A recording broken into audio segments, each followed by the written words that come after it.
Imagine a company with 80,000 different products spanning the globe, bringing in billions of dollars in revenue. Right, a massive operation. Yeah, massive.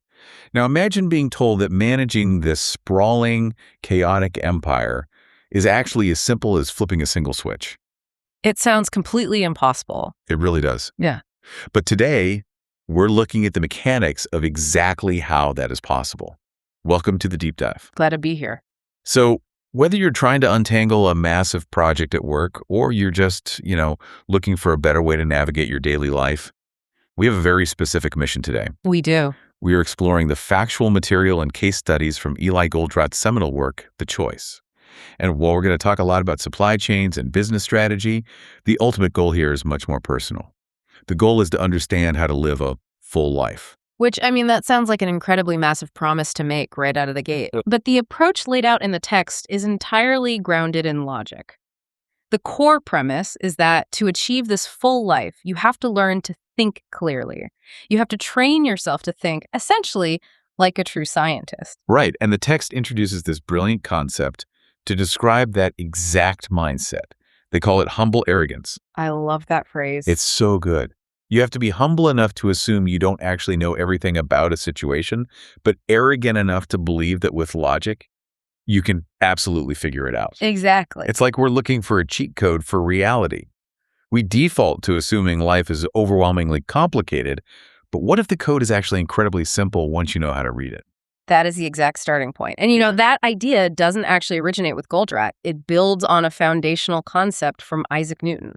Wait, like gravity, Isaac Newton? The very same. He talked about this concept of inherent simplicity. Newton observed that nature is exceedingly simple and harmonious with itself. Okay, so meaning what exactly? Meaning, if you dive deep enough, past all the surface level chaos and noise, you will always find a very small number of root causes governing everything. Wow, okay. So in this deep dive, we are going to unpack the 4 specific psychological and structural obstacles that block us from seeing this simplicity, both in business and in our own lives. Okay, so if reality is inherently simple, the obvious question is, why does everything feel so overwhelming all the time? Right. And that is exactly our first obstacle. It's our perception that reality is complex. Because we believe things are complex, we instinctively look for unnecessarily complicated solutions. We made it harder on ourselves. We really do. And to ground this, the sources provide a fascinating case study of an apparel company. Let's just call them Big Brand. We are talking billions of dollars in sales and a staggering 80,000 product variations per season. Try to visualize the logistics of that. It's crazy. 80,000 different colors, sizes, and styles moving across oceans.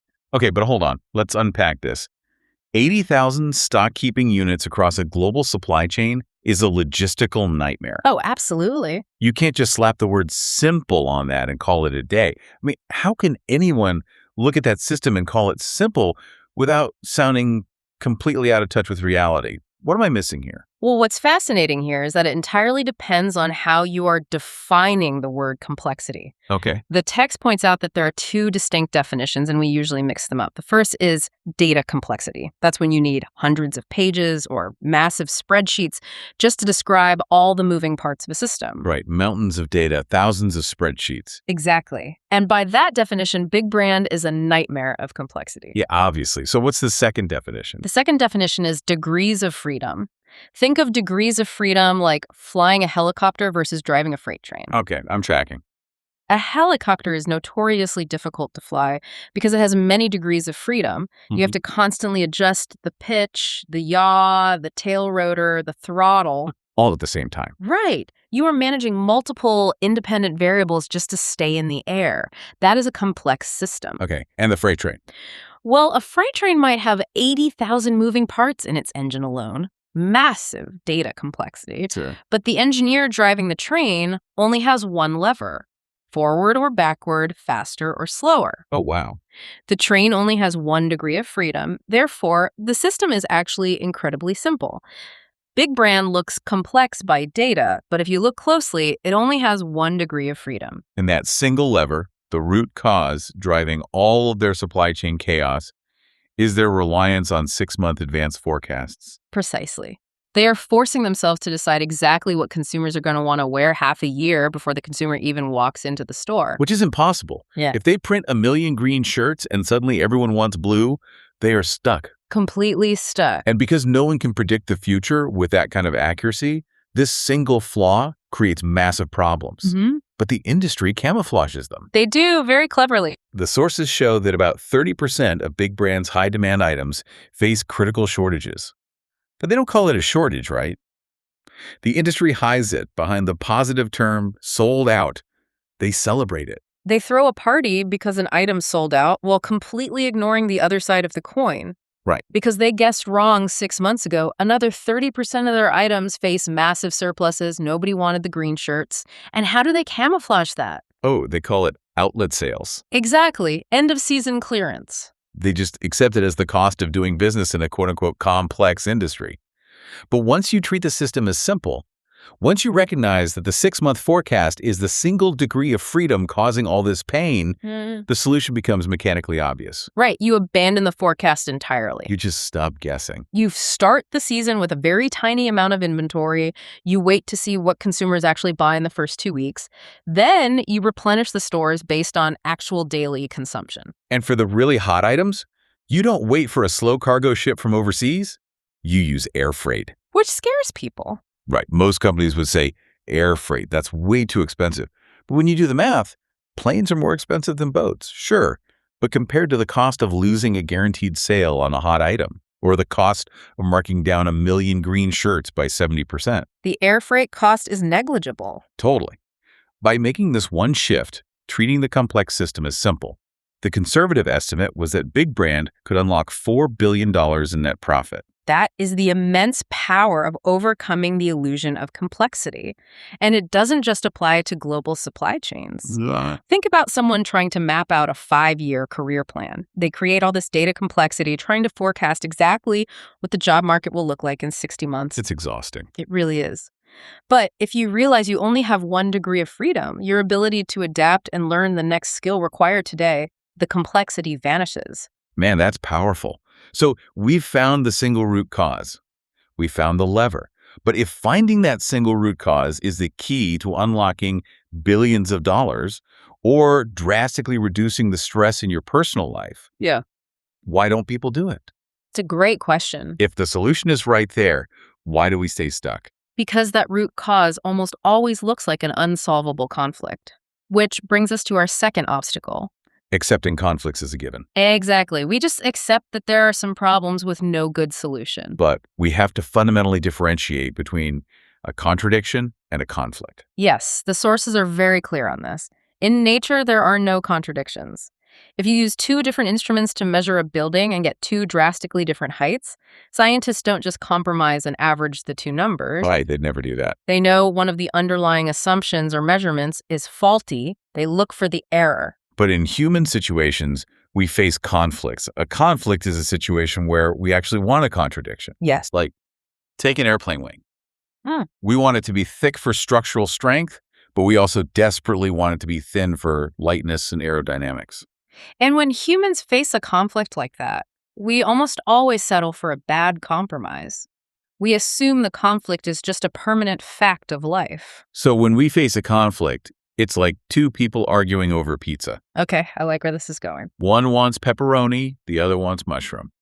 A compromise means getting half and half and both being slightly disappointed.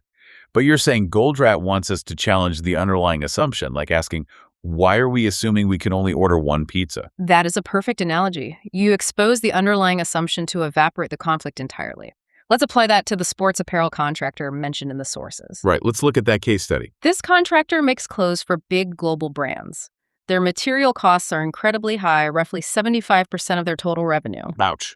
Yeah, so the contractor's desperate for higher profit margins just to survive. But the big brands want lower prices. They want to squeeze the contractor. It's the classic boardroom standoff. Compromise seems absolutely inevitable, right? Usually they just haggle until they meet in the middle and both sides leave the table slightly unhappy. Like the half and half pizza. Exactly. That's the default human behavior.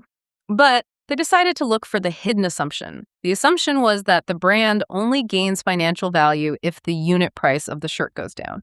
Okay. So they asked, What does the brand actually value more than a minor price cut? What is their true financial engine? And the answer? Inventory turns. Okay, let's break that down because this is crucial. Mm. What exactly is an inventory turn, and why is it the holy grail for a retail brand? An inventory turn is simply how many times a company can sell through its entire stock of an item in a single year. Okay. Imagine you have $100 to invest in inventory. If your inventory turns 6 times a year, meaning it takes 2 months to sell out and restock, you make your profit margin 6 times on that initial $100. Makes sense. But if you can turn that inventory 15 times a year, you are making your profit 15 times on the exact same initial investment. It drastically increases your return on capital without needing a massive price cut on the goods. Okay, so knowing this, the contractor creates what the text calls a mafia offer. An offer so incredibly good you simply can't refuse it. Right. The contractor says, "We will produce your garments in very small batches based on what your stores actually sold yesterday. We will practically eliminate your shortages, and we will eliminate your massive unsold inventory." And in return, the brand gets incredible inventory turns.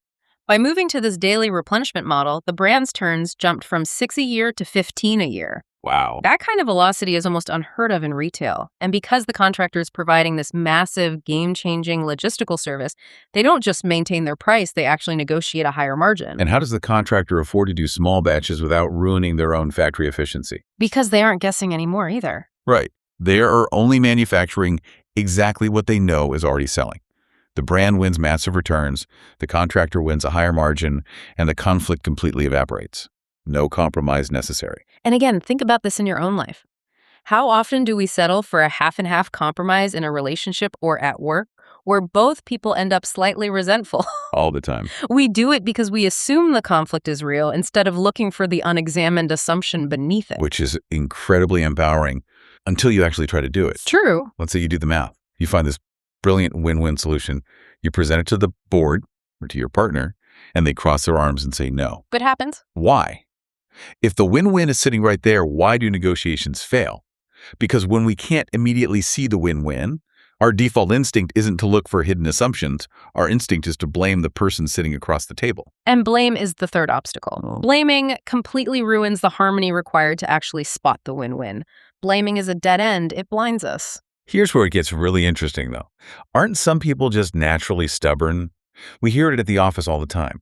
The new software rollout failed because people resist change. Right. You hear that everywhere. Or, my spouse won't try this new routine because people are naturally stubborn. Isn't that just a hard fact of human psychology? This raises an important question because it sounds like a fact, but it's what the author calls a derogatory tautology. A what? A derogatory tautology. It's a circular argument that sounds smart but actually explains nothing. Okay, walk me through the circular logic there. Think about how those conversations actually go. You ask, why did that massive new software project fail? The manager answers, because the employees resisted the change. Okay. Then you ask, well, how do you know they resisted the change? The answer, because the project failed. Ah, wow. You're using the failure to prove the resistance and then using the resistance to explain the failure. It's a completely closed loop of blame. Exactly. And it's fundamentally untrue that humans possess a natural biological resistance to change. Really? People eagerly embrace massive, life-altering changes all the time. Think about having a baby or getting married or moving to a new city for a dream job. Those are monumental changes and people celebrate them. That's a great point. So if it's not a natural resistance to change, what is actually happening when people freeze up? Resistance happens when people are pushed out of their comfort zone, but we have to define that carefully. Oh, yeah. A comfort zone doesn't mean a place where you feel lazy or cozy.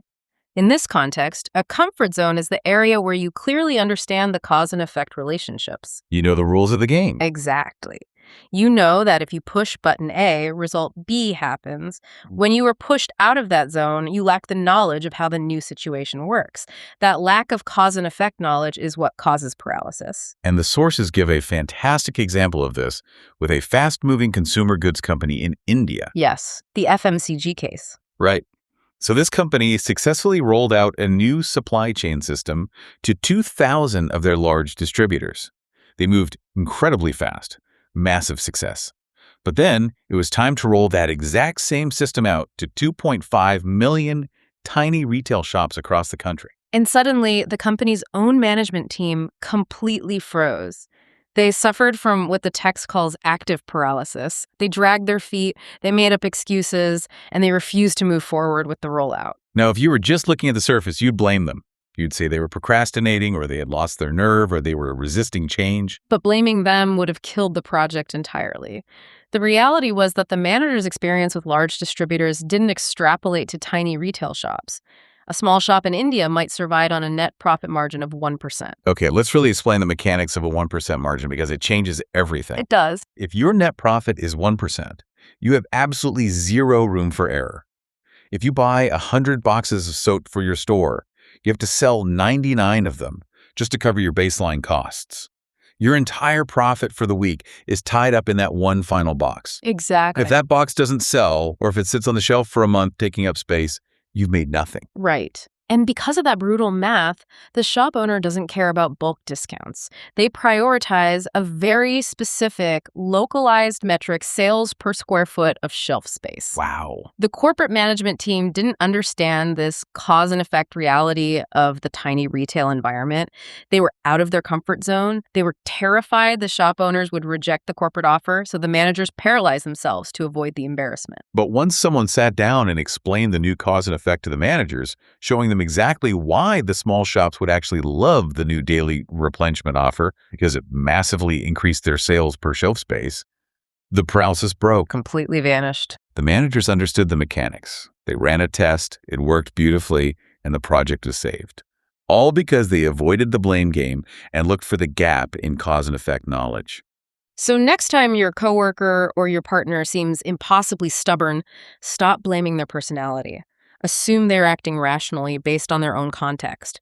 Look for their cause and effect map. When you stop blaming, you start understanding. Okay, so let's say you've done all this heavy lifting. You've removed the illusion of complexity. You found the hidden assumption to resolve the conflict. You've stopped blaming people and mapped out the cause and effect. Your system is humming. Sounds perfect. You are wildly successful. It's time to go play golf, right? You're done. You would certainly think so. That's the dream. Right. Which brings us to the fourth and final obstacle. The arrogance of saying, I know. If a company is already doing great, making record profits, leading the industry, isn't it just practical to say, I know how this works, and leave well enough alone? Why mess with success? Because the moment you say, I know, you are blindly accepting diminishing returns. You are stopping the process of discovery precisely when you have the leverage to do something truly groundbreaking. Interesting. The sources illustrate this beautifully with a company that produced flour and bread. Right. They had 8 large bakeries, and they were successfully delivering fresh bread to grocery stores once a day. And everyone in the company and the entire baking industry knew that delivering once a day was the absolute optimal system. Bread has a very short shelf life. It gets stale quickly. Delivering it every morning when the store opens makes perfect logical sense, right? Everyone assumed they had maximized the system. But Goldratt refused to accept, I know. Yeah. He looked at the highly successful system and asked why. Why is the market demand exactly what it is? Why do stores order the exact amount they order? And by digging into the mechanics, he found a hidden behavior. The shop owners were displaying extreme conservatism. Again, it comes down to the margins. This blew my mind. It's wild. The shop owner makes about a 15% margin on a loaf of bread. That means if they buy a loaf for 85 cents, they sell it for $1, making 15 cents. But if they order a loaf and it doesn't sell, they have to throw it away. Right, a total loss. That single wasted loaf costs them 85 cents. That completely erases the profit from roughly 5 or 6 loaves they did successfully sell. It is a massive financial penalty for over-ordering. So naturally, the shop owners were highly conservative. They deliberately under-ordered to guarantee they'd never have old bread left over at the end of the day. Better safe than sorry. Exactly. They would much rather run out of bread at 4 p.m. and face an empty shelf than throw a single loaf away at 8:00 p.m. Which means the bakeries were losing out on huge amounts of potential sales in the late afternoon and evening simply because the shelves were empty. Yep. So they challenged the I know assumption. They radically changed their highly successful system. They started delivering bread twice a day. And crucially, they promised to take back any unsold bread for a full refund. They completely removed the financial risk for the shop owner. The mechanical cause of the conservatism was gone. And the results were staggering. Bread sales didn't just inch up by 10 or 20%, they exploded. Sales went up by 118% in the test shops. And this raises perhaps the most profound economic realization in the entire text. When they looked at the broader numbers, they realized they weren't just stealing market share from their competitors. Wait, really? Yeah, the competitor sales in those specific areas didn't crash. Wait, so if they didn't steal market share from the other bakeries, where did a 118% increase come from? Did the town population double? No, and this is what defies traditional economic textbooks. Textbooks generally treat market demand as a fixed pie. If I get a bigger slice, you must get a smaller slice. Right. But Goldratt realized they didn't take a bigger slice. They actually baked a bigger pie. They increased overall market demand. Because people were literally just eating more bread. Think about your own habits. If you go to the grocery store after work at 5:30 p.m. and the only bread left on the shelf is a day old, squished, and slightly stale, you might skip it and make pasta instead. Sure. But if there is always fresh, warm bread available right when you get off work, you buy it. You eat more bread at home simply because the supply is exceptionally good. By refusing to say, I know, they didn't just optimize their system, they fundamentally changed consumer behavior. So what does this all mean for us? We've gone through these 4 massive obstacles. The illusion of complexity, accepting conflicts as given, the trap of blaming others, and the arrogance of saying, I know. It's a lot to wrap your head around. It is. We've explored the mechanics of how overcoming them unlocked billions for a clothing brand, forged win-win contracts, saved a massive rollout in India, and literally doubled bread consumption. But at the very beginning of this deep dive, we promised this was actually about living a full life. How does understanding supply chain logistics synthesize into personal fulfillment? The text describes the result as an upward swirling helix. It's a continuous, compounding cycle of personal growth. Okay, an upward helix. Right. When you use logic, when you apply this concept of inherent simplicity to clear away these obstacles in your life, you get great results. You solve problems that previously looked entirely impossible. And getting those results isn't just a cold analytical victory. It actually does something to you emotionally. Exactly. Experiencing those breakthroughs deepens your emotions. You start to care more deeply about the subject, whether that's your career, your community, or your relationships, because you have proven to yourself that positive change is actually possible. Wow. And here's the beautiful part of the mechanism. That deepened emotion actually sharpens your intuition. Because you naturally have better intuition about things you actually care deeply about. Precisely. And that sharpened intuition fuels even better, faster logic the next time you face a complex problem. Logic leads to results, which deepen your emotion, which sharpens your intuition, which fuels better logic. That's the helix. That's the helix. It continually expands your capacity to understand and meaningfully interact with the world around you. It's incredibly empowering. It means that whether you are analyzing a multi-billion-dollar global supply chain or just trying to navigate a rough patch in your own career, you always have a choice. You do. When reality throws a wrench in your plans or you hit a wall that feels insurmountable, you have the freedom of choice. You can either complain about how unfair and complex reality is, or you can harvest the gifts it just handed you. You can look for the hidden assumption. You can choose to be what Goldratt calls a practical visionary. You don't ignore the hard, mechanical realities of the world, but you absolutely refuse to accept that they are permanently stuck. We've talked a lot today about finding the hidden assumptions in massive business systems. But think about your own life right now as you listen to this. Think about a relationship or a career hurdle where you feel totally, hopelessly stuck, where you feel like you were just banging your head against a wall and compromising isn't working. If this philosophy is right, if every situation can be substantially improved by finding this single degree of freedom, what if the blockage isn't the other brain at all? What if your unsolvable personal conflict is just waiting for you to find the one hidden assumption you haven't challenged yet?